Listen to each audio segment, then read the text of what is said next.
So hello guys, जय हिंद। कैसे हो आप सब? उम्मीद करता हूँ अच्छे होंगे। तो स्वागत है आप सभी का स्टैंड अप क्लासेस में।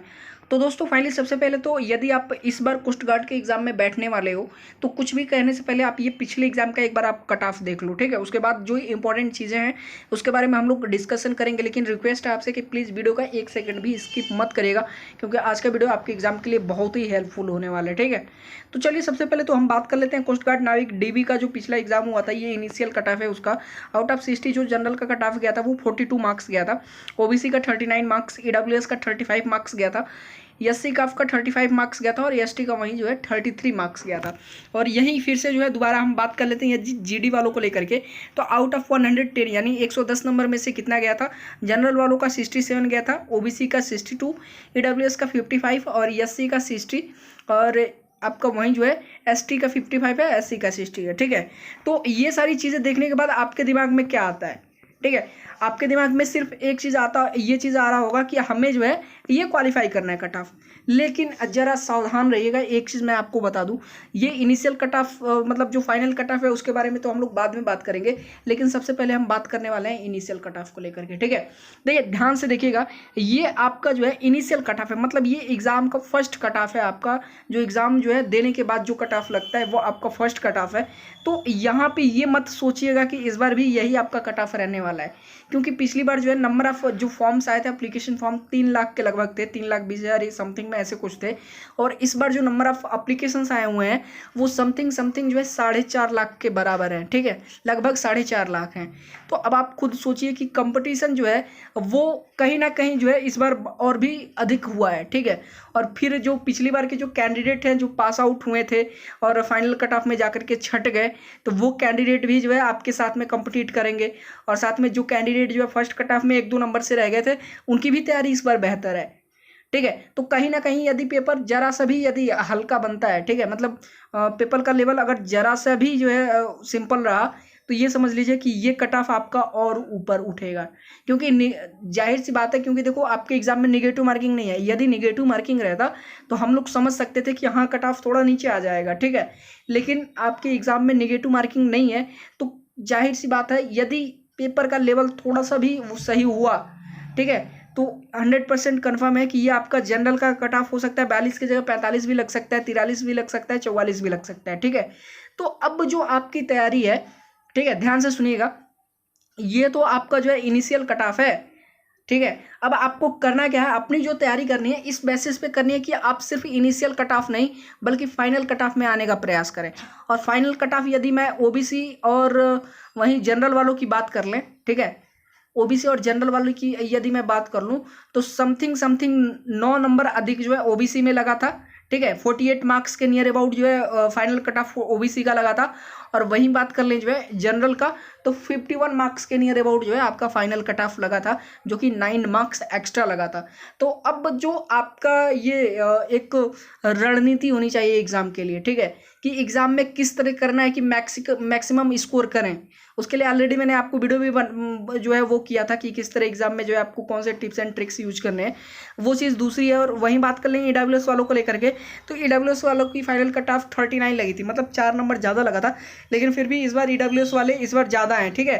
पिछली बार लोगों के पास कम वो था, ठीक है, सर्टिफिकेट कम था ईडब्ल्यूएस का, लेकिन इस बार जो है काफ़ी ज़्यादा कैंडिडेट ने ईडब्ल्यूएस सर्टिफिकेट बनवा करके फॉर्म अप्लाई किया है। तो मेहनत तो आपकी दुगुनी हो जाएगी। ईडब्ल्यूएस वालों भी ध्यान दीजिएगा।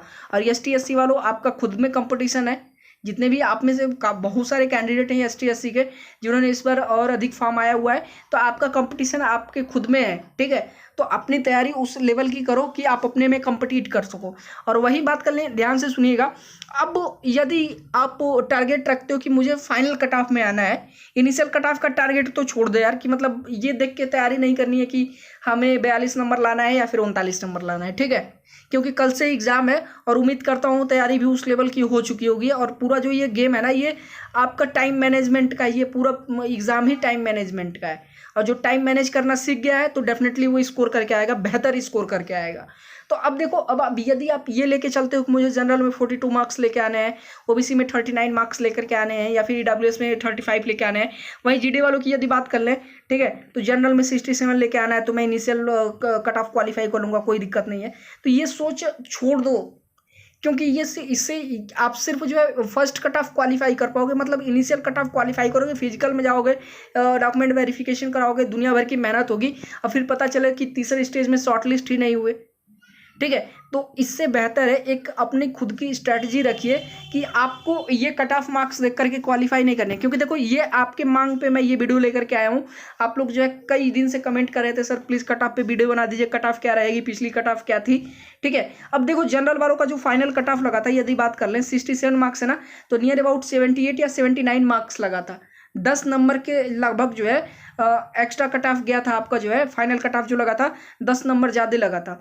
और वही बात कर लें जो ओबीसी वालों का, तो समथिंग 71 या 71 शायद था, समथिंग 9 मार्क्स जो है ज़्यादा लगा था, 9 नहीं 10 मार्क्स शायद जो है ज़्यादा लगा था। ठीक है, और वही ईडब्ल्यूएस वालों का तो जो भी है इनका जो है 61 या 62 समथिंग ऐसे में हुआ था। ठीक है, या फिर 65 समथिंग में ऐसे ही में हुआ था। ठीक है, तो मेहनत तो करनी पड़ेगी भाई साहब। अब यदि बात कर लें कि आपको जो है ये कट ऑफ नहीं देखना है, तो फिर तैयारी किसी लेवल की करनी है, तो देखो सोच यदि छोटी रखोगे तो छोटी चीज़ें हासिल होंगी, शुरू से मैं ये चीज़ कहता हूँ। ठीक है, यदि आपकी सोचने की क्षमता जितनी रहेगी आप उतना ही पाओगे, ये प्राकृतिक का नियम है। तो यदि आप टारगेट रखते हो, सपोज दैट यदि आप जीडी के एग्जाम में बैठ रहे हो, 110 नंबर का जो आपका ये पेपर है, तो यदि आप टारगेट रखते हो कि मुझे 110 में 110 लेके आना है, तो आप पिछले 3 महीने से तैयारी भी उसी लेवल की कर रहे होगे कि मतलब 110 में लेके आना है 110, तो तैयारी भी उसी लेवल की होनी चाहिए ना भाई साहब कि 110 में 110 आए। और जब पहले ही आप कट ऑफ निर्धारित कर लोगे कि मुझे 67 लेकर के आना है, मुझे 60 लेके आना है, मुझे 70 लेके आना है, मुझे 80 लेके आना है, तो एक बात बताओ, जब 110 का टारगेट लेके चले तो नहीं 110 आएगा, तो 105 आएगा, 100 आएगा, 80 आएगा। और जब पहले ही अपना जो लेवल है वो लो कर दोगे, पहले ही सोचोगे 80 लेके आना है, 60 लेके आना है, तो 60 की जगह आपका 65 भी नहीं है, 60 की जगह आपका 55 भी नहीं आएगा, 50 भी नहीं आएगा, है कि नहीं। तो इसलिए जो है जो सोच होती है ना, देखो वही चीज़ कहते हैं कि यदि कोई एक बेगर है, यदि रोड पे वो जो है डेली भीख मांग रहा है, ठीक है, तो उसकी सोच छोटी है, वो ये सोचता है कि चलो आज जो है 100 रुपये भी यदि भीख मांग के मैं वो कर लूँगा, मांग लूँगा, तो आज मेरा दिन का गुजारा हो जाएगा। और यदि वही उसकी सोच थोड़ी बड़ी हो जाए कि अगर वो सोचे कि आज के दिन मैं थोड़ा मेहनत कर लेता हूँ, कहीं मजदूरी कर लेता हूँ, ठीक है, तो वो 100 की जगह 200 भी कमा सकता है, 300 भी कमा सकता है यदि मजदूरी करता है। तो बस वही चीज़ है भाई साहब, सोच बड़ी रखो। यदि सोच बड़ी रहेगी तो आपका टारगेट बड़ा रहेगा, टारगेट बड़ा रहेगा तो आपका अचीवमेंट भी बड़ा रहेगा। ठीक है, तो ये सारी चीज़ें हैं। अब बात कर लेते हैं जीडी वालों के लिए कुछ इंपॉर्टेंट चीज़ें हैं। देखो डीबी वालों के लिए तो ये चीज़ नहीं है, ठीक है, क्योंकि पासिंग मार्क्स, तो आपको पासिंग मार्क्स से मतलब होना नहीं चाहिए, आपको क्या करना है, कट ऑफ क्वालिफाई करना है। ठीक है, फाइनल में आने के लिए। और उस पर भी देखो क्या होता है कि आप लोग कट ऑफ क्वालिफाई कर लिए, फाइनल कट ऑफ भी, तो उस पर अगर किसी कैंडिडेट का नंबर कोलैप्स कर गया, फिर आपको कई सारे जो है क्राइटेरिया से होकर के गुजरना पड़ता है, तो ध्यान देना पड़ेगा, मैक्सिमम स्कोर करो ताकि कोई आपकी उसमें कोलैप्स ना करे। ठीक है, अब बात कर लेते हैं भाई साहब पासिंग मार्क को लेकर के। तो जीडी वाले ध्यान दीजिएगा, आपका सेक्शन 1 का पासिंग मार्क्स जो है जनरल ओबीसी के लिए 30 नंबर है, और सेक्शन 2 का पासिंग मार्क्स जनरल ओबीसी के लिए 20 नंबर है। ठीक है, और वही बात कर लें जो है आपका एसटी एससी के लिए, तो समथिंग आपका 29 मार्क्स है सेक्शन 1 के लिए, और 17 या 18 मार्क्स आपका जो है सेक्शन 2 के लिए है। तो अब ये इसका मतलब तो आप समझ गए होंगे कि यदि आप किसी सेक्शन में सिर्फ पास हो जाते हो और अगले सेक्शन में ज़्यादा स्कोर करके यदि आप जो है कट ऑफ में आ जाते हो, तो फिर भी आप क्या माने जाओगे, पास माने जाओगे, अगले जो है स्टेज के लिए आप पास कर दिए जाओगे। तो ये चीज़ ध्यान देना, ठीक है। तो जो सब्जेक्ट आपका ज़्यादा अच्छा है, मतलब जो सेक्शन ज़्यादा अच्छा है, उसमें ज़्यादा से ज़्यादा स्कोर करने की कोशिश करना, ठीक है। तो फाइनली अभी आपके एग्ज़ाम के लिए देखिए क्या है कि कल से आपका एग्ज़ाम शुरू हो रहा है, तो आपके एग्ज़ाम के लिए बेस्ट ऑफ लक। सभी लोग जाइए अपने एग्ज़ाम में बेहतर से बेहतर करके आइए, ठीक है। जो कुछ भी हमें देना था वो हमने दे दिया है, जो कुछ भी ज्ञान था, ठीक है। एग्ज़ाम में बेहतर से बेहतर करके आइए। और साथ में कल जो जिनका 25 तारीख को एग्ज़ाम है, प्लीज़ आप सभी लोग ज़रा एक बार अपने अपने शिफ्ट का टाइम कमेंट कर दीजिएगा, कितने बजे से जो है आपका एग्ज़ाम स्टार्ट टाइम है और कितने बजे ओवर होगा, ताकि समय पे मैं आपको रिव्यू दे सकूं।